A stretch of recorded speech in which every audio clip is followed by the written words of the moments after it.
again. Sarah from Midlands, IWFM Midlands Region Committee. I'm back again doing another little kind of coffee and chat with one of my fellow colleagues, Gemma Wilson. Welcome. Thank you for joining me today, Gemma. Hello. Gemma, you are our facilities coordinator within the domestic team. Is that right? I am indeed, yes, for the West Midlands area of the larger Midlands region. Brilliant. And again, we are looking at pandemic reflections on the pandemic.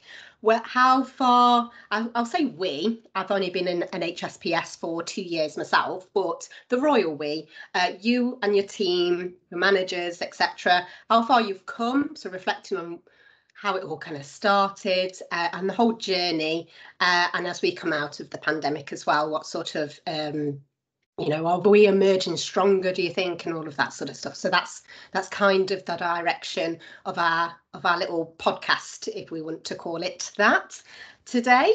So thank you very much for joining me, Gemma. So might as well start at the beginning, a good place to start. So I can imagine that within the healthcare environment, within NHS, we, as the public, probably didn't see everything happening in the background even before lockdown was announced. Would you agree that, well, you'll be able to tell me, how did it all start? When did it all start? Was there hype way before lockdown? Yeah, there was. So of course we like everybody else were watching on the news what was going on in Wuhan, and we watched the pandemic very slowly rolling through Europe and heading very quickly towards us. So we had an abundance of communications and meetings as an organisation as a whole, as well as within our region, on what if and how are we going to deal with to deal with the situation if we were faced with what we were watching via the news broadcastings. It's quite a scary. I think that point was the most concerning, and probably I would go as far as to say scary, because we could see what was coming before it arrived, which was quite terrifying, actually. But Property Services, were working very closely with NHS England and Public Health England to try and get some sort of plan into place for the NHS, all NHS trusts in England. So there were lots of meetings and collaborations, and at one point it was literally people throwing ideas like where are we going to obtain the masks, or where are we going to obtain the PPE, and how are we going to get that out to the front line as quickly as we can. So yeah, it was quite it's going to sound really bizarre, but it was terrifying but exciting at the same time. And the only thing I could possibly think that it would that you could relate it to was going to war. We were going to war with something we couldn't see. Yeah.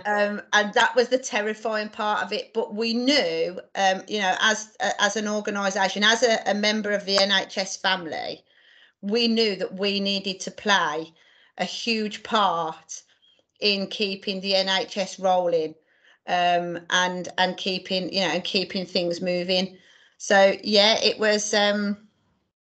It seems like such a long time ago, and it's just not. But it just, yeah, it was difficult, interesting, terrifying, exciting, all rolled into one emotion. Yeah, it was definitely something that we will never ever face again. I would like to hope Yeah, yeah. What do you what sort of things were you thrown at from whether it's our seniors or whether it's our NHS customers out on the front line delivering those kind of core vital healthcare services to the public? What sort of did you have a demands to? Sorry, my cat's going to come up now because yeah, she feels left out. What sort of kind of demands or changes in services were you getting? Did you get any changes in services? Right at the beginning, very little, because I think each, us ourselves and our tenants and the other, and other NHS trusts and CCGs, everybody was just trying to sort of see how it would, like I say, although we could see this coming towards us, until it actually hit that, we sort of tried to carry on business as usual. So, we still delivered our services. I'm only responsible for for cleaning. So for us, it was literally, we tried to keep it as business as usual, ensuring that we got everybody the services that they would ordinarily have, without causing too many waves. But I think when we started seeing 10 cases, 20 cases, 50 cases a day, we were able to maintain that business as usual mentality. But when the cases started to rise as quickly as they did, I think that was when sort of, not necessarily panic, but that was when people, not just within the NHS, people everywhere sort of stood up and went, okay, now we need to start acting. This is real. And it was at that point that we did start getting, different requests in from tenants. Maybe people wanted their cleaning done at a different time of the day, so that we were never on site when they were on site. There was there were an awful lot of health centres that literally closed their doors, and there were no patients going in, and a lot of staff didn't go in there either. So what we were able to do from that respect is utilise our staff in areas that were being utilised more. We had office buildings closed down, or almost instantly. The work from home message came from the government, and the NHS were very quick to install that. Property Services have got some really big office properties that they manage, and those buildings emptied very quickly. So again, we were able to utilise the staff from those sites and move them to where the need was required. So yeah, we tried really hard to keep continuity, keep the situation under wraps, or as calm as we could. But it was literally like switching on a light switch.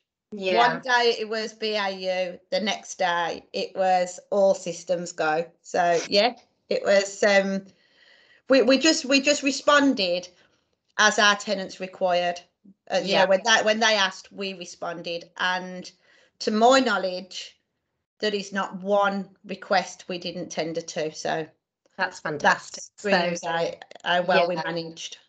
So would you say that that's down to both, so a combination, like a team effort in terms of yourself, managers and team leaders, and down to the domestic staff on site, without a shadow of doubt, and flexible and willing to move from, right, I'll go, it's the pandemic, I want to do my part, I'll go wherever you need me to go. So my office, nobody's in my offices, so working with you to go, right, where do you need me to go? Yeah, without a shadow of a doubt. everybody just pulled together. There was no them and us. There was no NHS Property Services and another trust. There was no, everybody just came together as one. Now, considering that the NHS, and a lot of people don't realise how the NHS is broken down. They think the NHS is one place to work. Yeah. People don't realise that it's broken down into thousands of little snippets. But everybody just seemed to pull together. Everybody came as one. Hard FM services, soft FM services, morphed into an FM service, and everybody just did what they needed to do to assist whoever needed assisting, which was great, particularly from my team's perspective.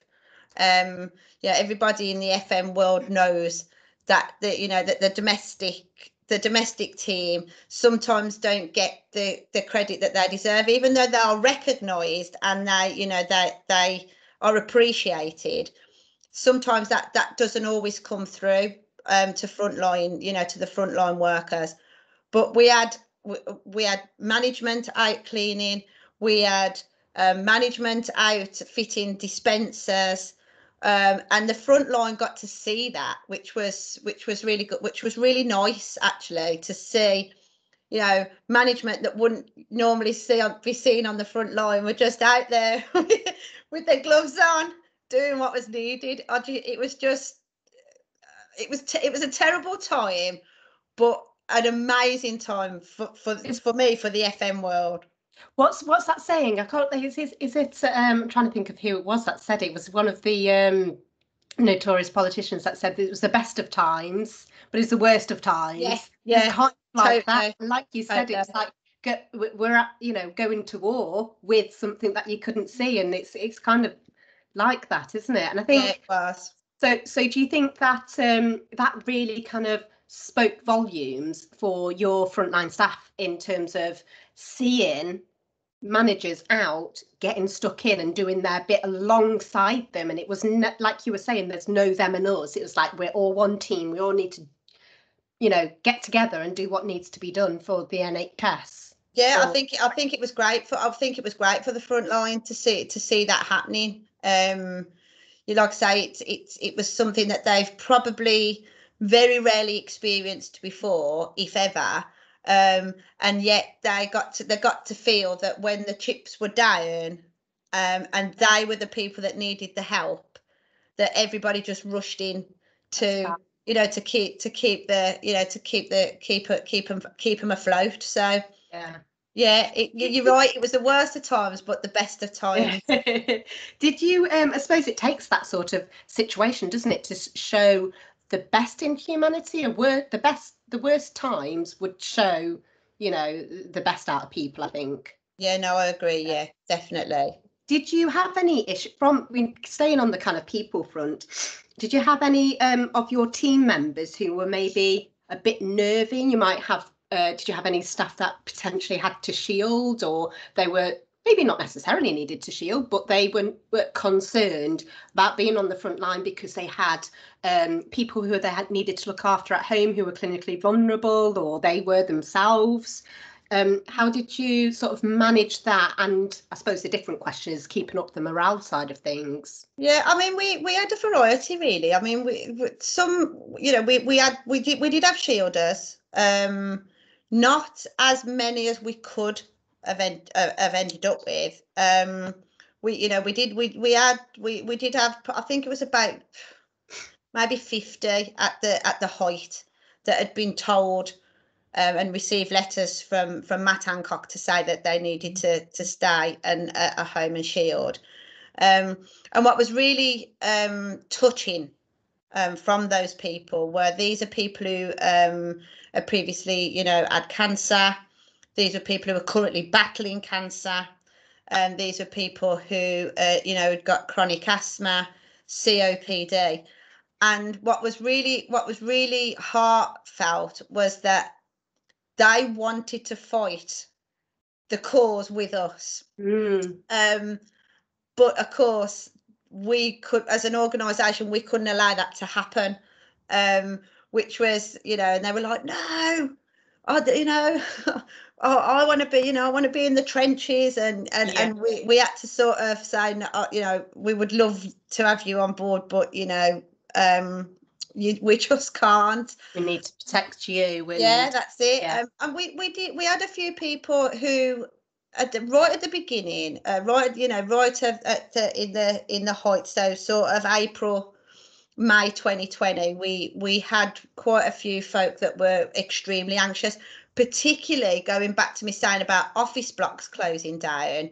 People who worked in office blocks that had never worked in clinical environments, they're sort of like, oh, no. And we were like, it's but we provided everybody with the training, we provided everybody with the correct PPE, which of course was changing, but the level of PPE was changing on a daily basis. So some days it was, you're going to wear this mask. Some days we didn't have to wear a mask. So in the end, Property Services just provided everything: masks, aprons, suits, and whatever our staff felt most comfortable in wearing, they wore it. That was fine. But then Property Services supplied everything, which was just a credit to Property Services, really.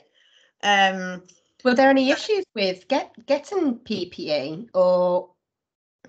It was a bit slow to begin with, but I can't comment on the rest of the country within my organisation, but from a Midlands perspective, we have not found ourselves without PPE. Still now we've got PPE, that we collect and send out to to all of our sites.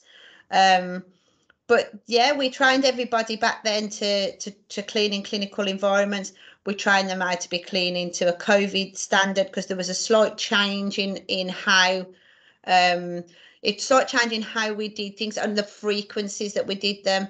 As an example, things that we only used to clean weekly, so certain touch points like light switches and stuff went from weekly to us doing them daily, sometimes twice a day, 3 times a day, depending on the tenant's requirements. So it was just about keeping the guys up to date with the changes, keeping them fit with PPE, and anybody who was anxious, we would just go out and walk them through it, slowly. Don't, you just got to make sure you're protecting yourself, keep your gloves on. But in all fairness, nobody was any more nervous than anybody else. I think we were all, we all sort of had that little stand back going, I'm not sure I'm happy to do this, but you just did, because it was your job. And without sounding too corny, your country needed you, and that was it. Nothing else seemed to come into play. So although people were a bit nervous at the beginning, on the whole, they just went for it. And like I say, even the shielders were desperate to come in and keep going. But it was the days seemed so long. We were working, particularly myself, the team leaders, John Morton, more line manager. We were working 14, 15, 16 hours a day, because we were trying to keep everything moving during the day, and leaving our daytime jobs till later on in the evening. So they were long days to start with, but credit to where credit is due, it didn't take the front line very long to get to grips with what we needed to do, and when we needed to do it, and how we needed to do it. And that was a credit to them, really. It really was. It was six weeks of complete and utter carnage. We were all going round in whirlwinds, but once we'd got to grips with what we needed to do, the guys just went on and just got on with it and just did it. Yeah. It was, there is no way that we could have got through the last 18 months without our frontline staff, and that is just end of. We could never have done it without them. So talking about your frontline staff, you shared some photos, which and a video, which I'm hoping to be able to share on the IWFM website and our SharePoint as well internally. Can you tell me a little bit about how that came about, and why and wherefore? Was it a morale boost? Was it? Well, some of it started off as just a bit of a joke, really, because when we were getting what were called COVID call outs. So if a site had think that they'd had a COVID patient in, or a patient with symptoms of COVID in their site, they would be phoning us, and we would attend immediately to deep clean these areas so that the surgeries could continue. So the photos started as a bit of a joke, because when we got the full suits on and the full, the masks and stuff, we looked quite spaceman-like, and they started off as a bit of a giggle between the team leaders and the domestics. And it was just a bit of a bit of banter between each other, but it soon sort of came to light that everybody around the country was doing it. We were all that we were all doing the same sort of thing, and the communications team must have got wind of it, and they decided to do what was called Hidden Heroes. So we would send photos of our domestics and our team leaders and and people like myself and the coordinators and FSMs of the organisation. We would send photos to the comms team, and each week they would upload these photos and call it Hidden Heroes.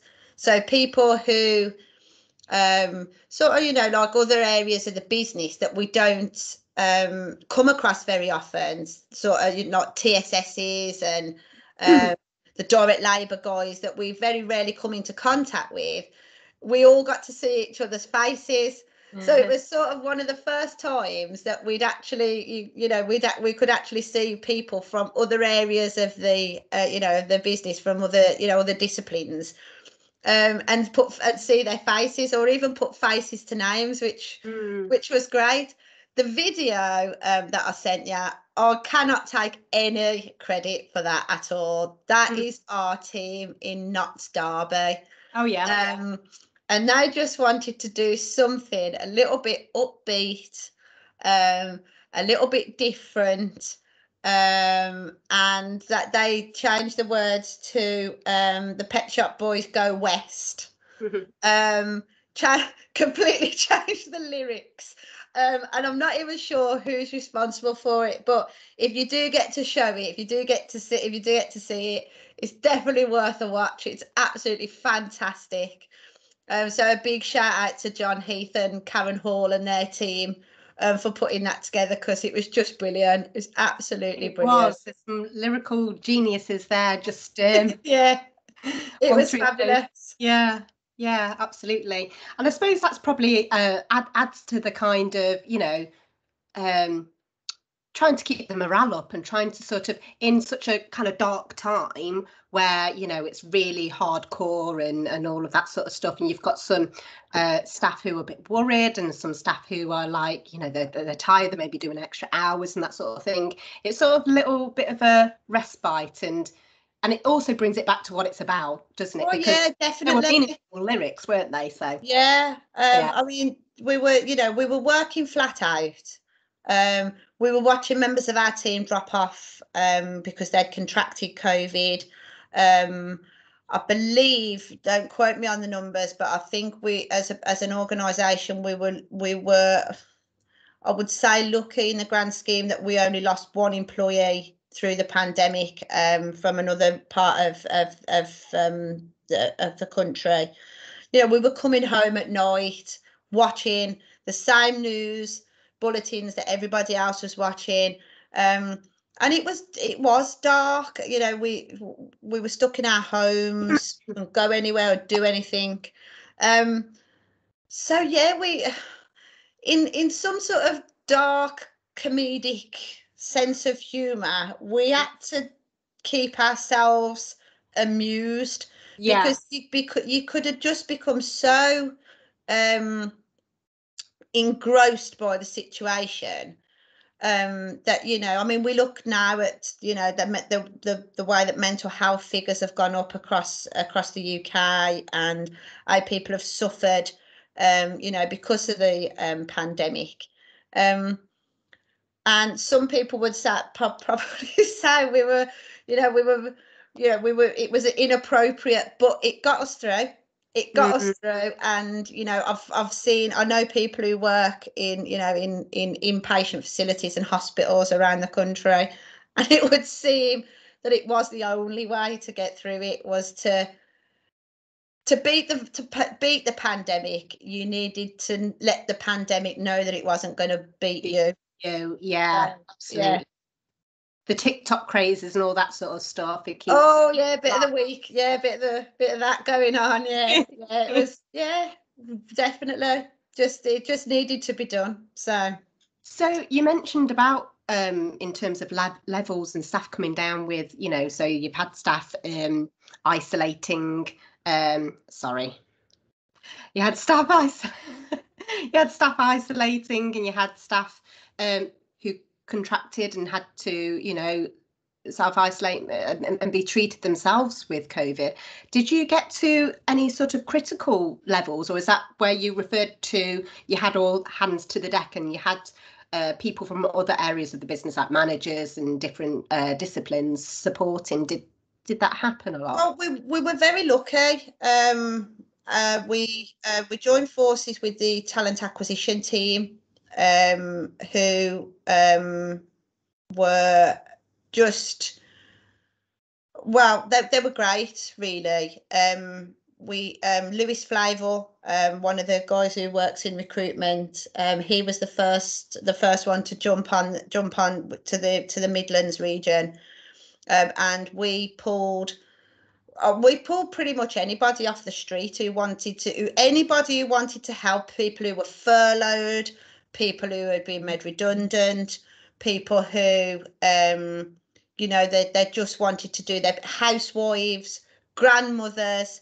We had all sorts of people, and working with Lewis and his team, we managed to sign an awful lot of people up on temporary contracts very, very quickly.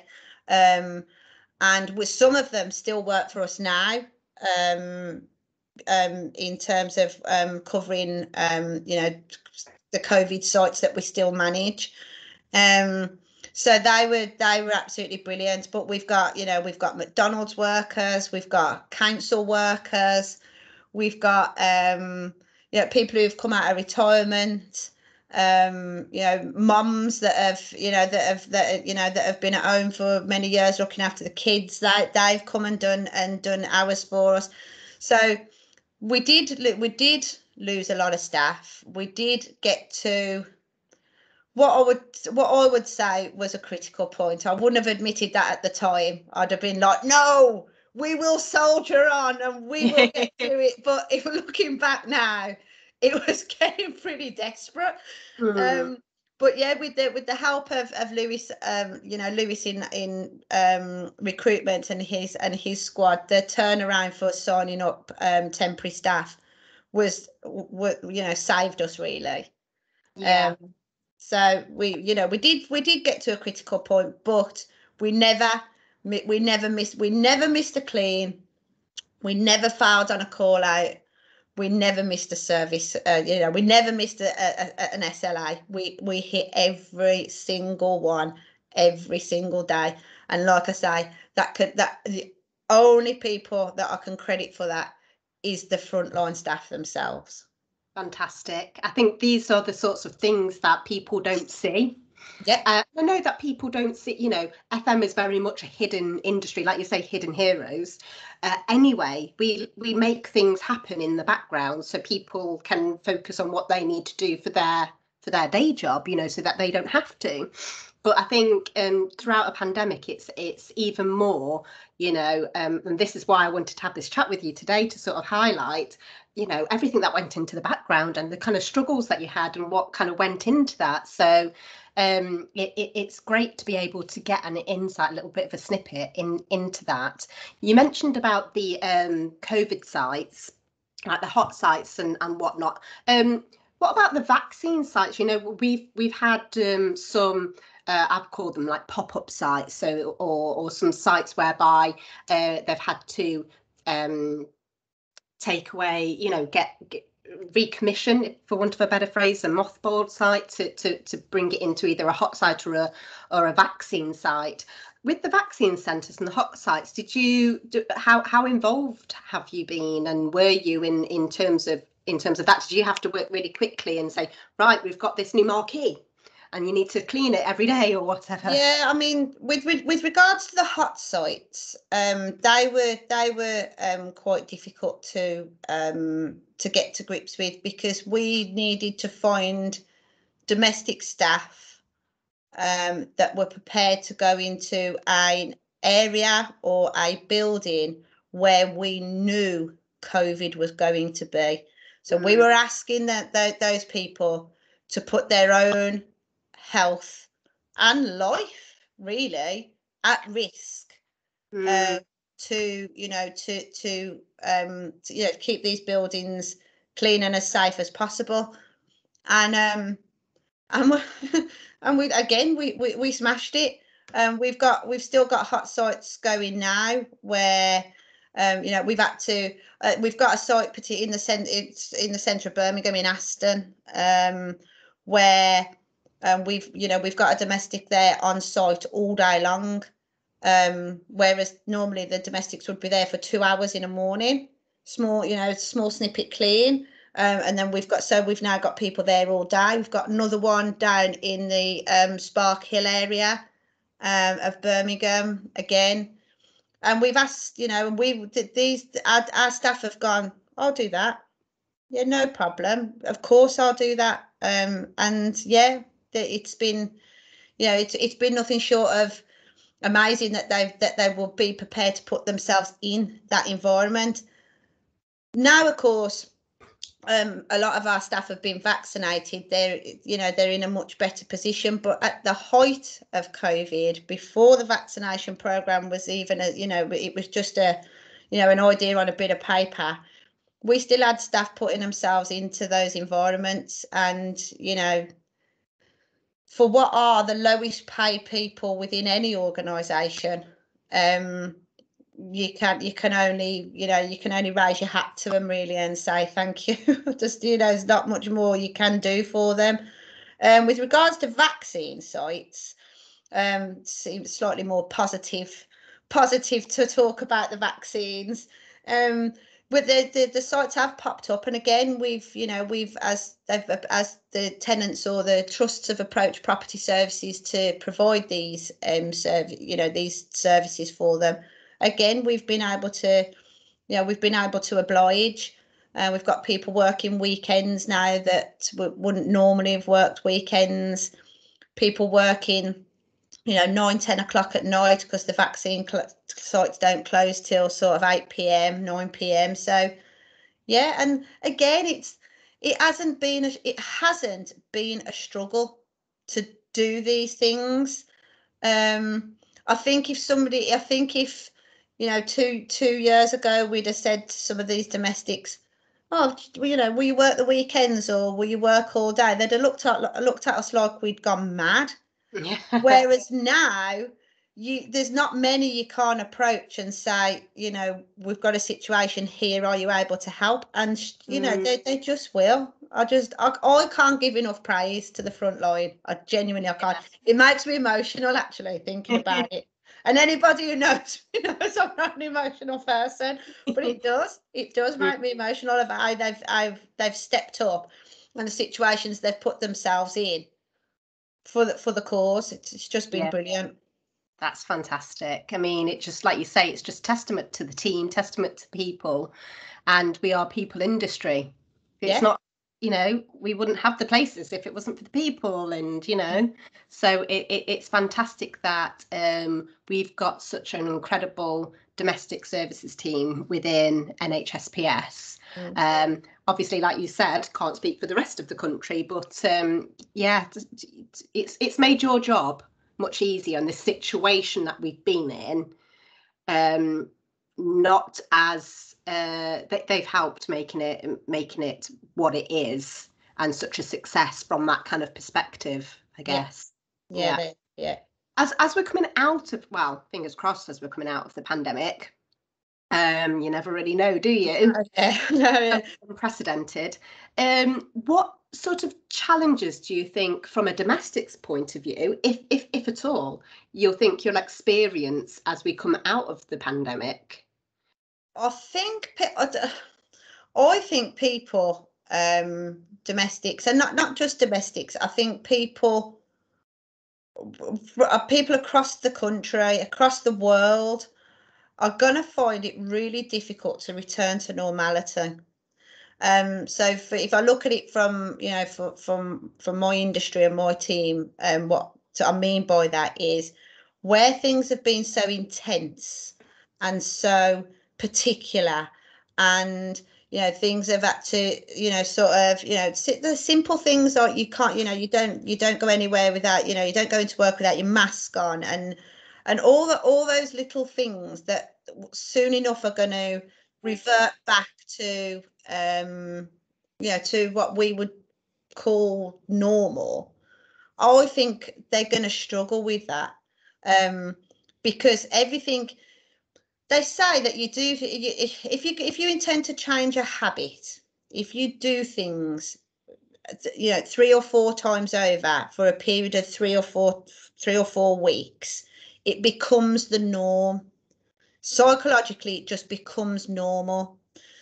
So for what we've been through in the last 18 months, what we are now living, or what we are now living within our work lives, is normal. So trying to revert back again, I think, is going to be quite tricky. So it's going to be things like,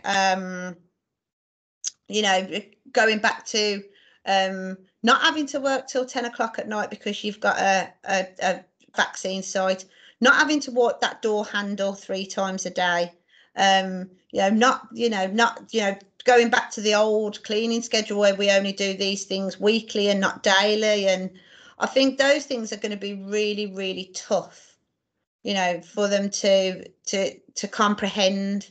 And the way I look at it is, if it's not broke, don't fix it. So if that's how they want to continue to carry on, and it works for both, you know, us and our tenants and our customers, then it's good for me.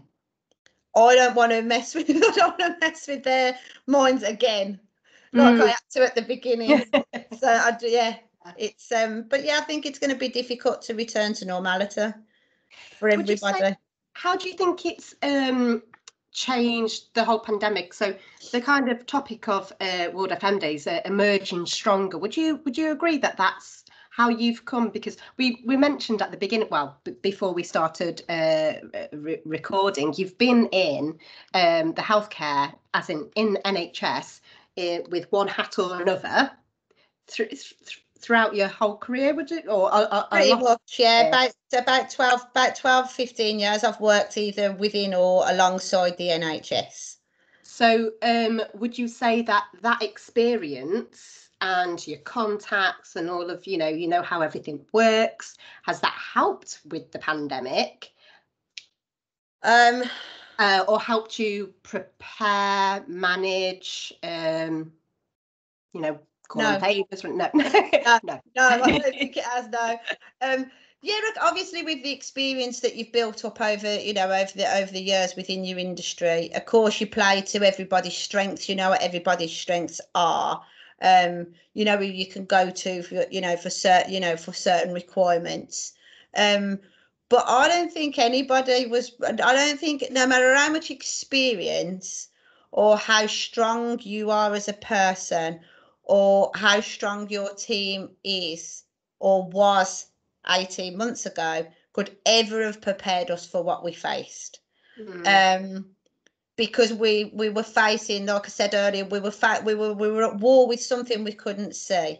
We were facing the unknown, and although you're trying to pull, you know, but your knowledge and the situation was so, you know, it was so different. It was so I can only describe it as a bit like Alice in Wonderland.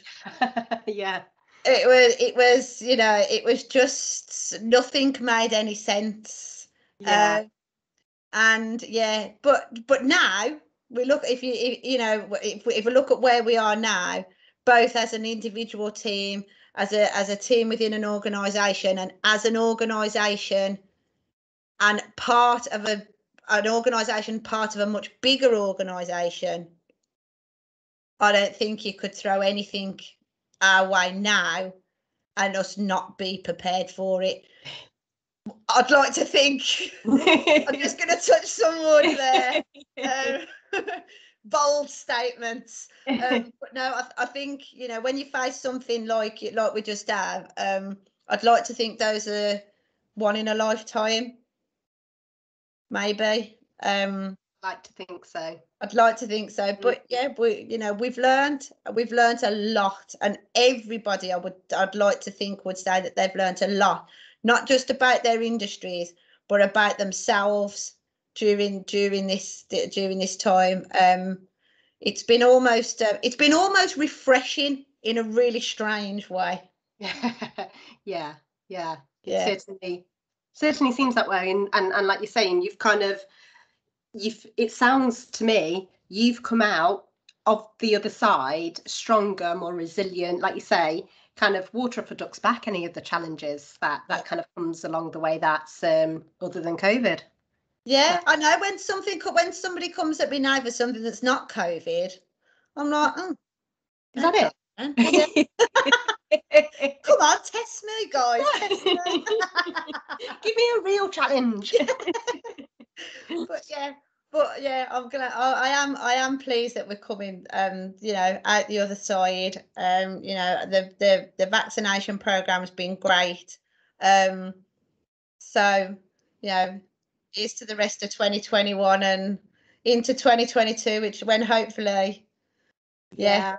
Absolutely. Well, thanks so much for joining me today and giving me your perspective and being open and honest about everything, and just having a little bit of scratching the surface of an insight into what our hidden heroes have done and endured to support the wider core NHS throughout the pandemic. It's been fab. Thank you so much. Thank you. And thank you everybody who's listening. Thank you very much and goodbye. Bye. Right, okay, I've just stopped